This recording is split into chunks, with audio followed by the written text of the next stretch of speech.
Mark Ruffalo isn't the only person who's played the Hulk in the MCU. Once upon a time, Bruce Banner was portrayed by the guy from Fight Club. So why didn't Edward Norton come back for the Avengers? And how did he get Marvel Studios to update their rules?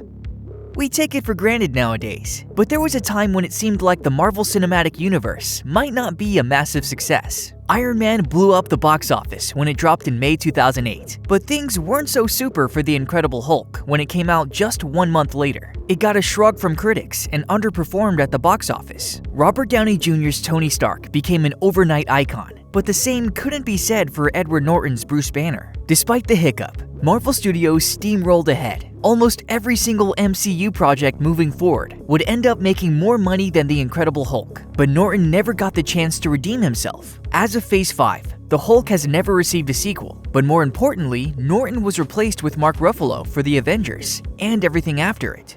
What? I see this as an absolute win. You don't need to be Professor X to deduce that some drama had gone down behind the scenes. If you're thirsty for details, the book MCU: The Reign of Marvel Studios by Dave Gonzalez, Gavin Edwards, and Joanna Robinson features a chapter about the Incredible Hulk and its gamma radiation-flavored fallout. The book ultimately puts the production's unpleasant memories on Norton's shoulders, suggesting that his actor-as-auteur approach solidified Marvel's top-down filmmaking tactics. An unnamed Marvel performer told the authors, "We have a no a-hole policy on our movies." Producer Craig Kyle confirmed the existence of the unwritten rule, stating, "It's a great policy." It seems that Norton's behavior during the production of The Incredible Hulk was the reason for this guideline being put in place. But things aren't so black and white, they're green.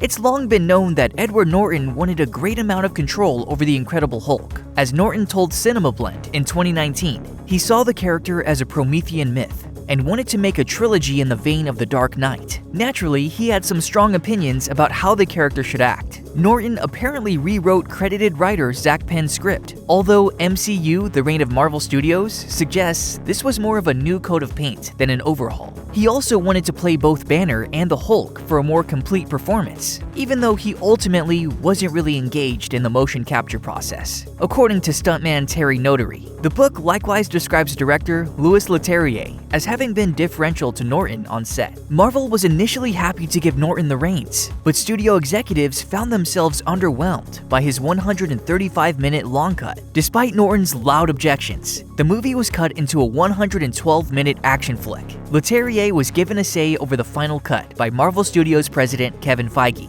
but Norton was not. Reportedly, Feige still holds a grudge for Norton's conduct. According to the MCU book, he and Avengers director Joss Whedon are the only MCU alumni on Feige's Do Not Call list. Norton doesn't seem to recall the experience very fondly either, as he made clear during the Comedy Central roast of Bruce Willis. I thought maybe we should try to make one Marvel movie that was at least as good as the worst Chris Nolan movie, but what the hell was I thinking?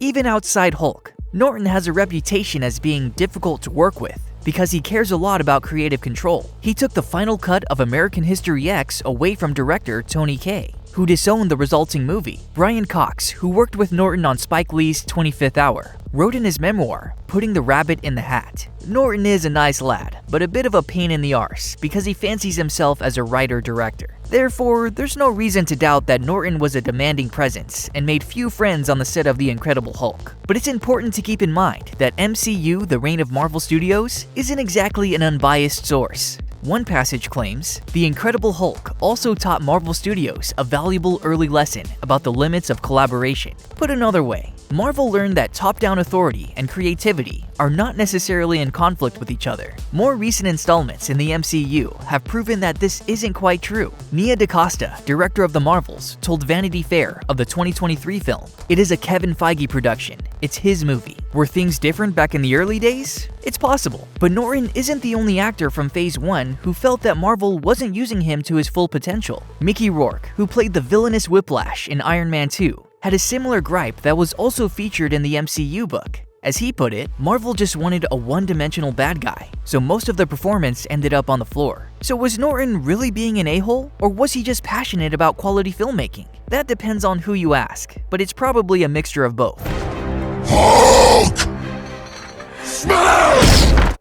Regardless of whether or not Norton's behavior during the production of The Incredible Hulk was warranted, two things were indisputably true. He was difficult to work with, and his creative vision for Bruce Banner didn't line up with Marvel's. That made the studio's decision to replace Norton with Mark Ruffalo an understandable one. Ruffalo is a quality actor with some truly badass moments in the Avengers. But after the first team-up film, it seems like Marvel Studios hasn't known what exactly to do with the Hulk. The big green smashing machine was too scared to make an appearance past the opening of Avengers: Infinity War. And once we finally caught back up with him in Endgame after a 5-year time jump, he had undergone most of his character development off-screen.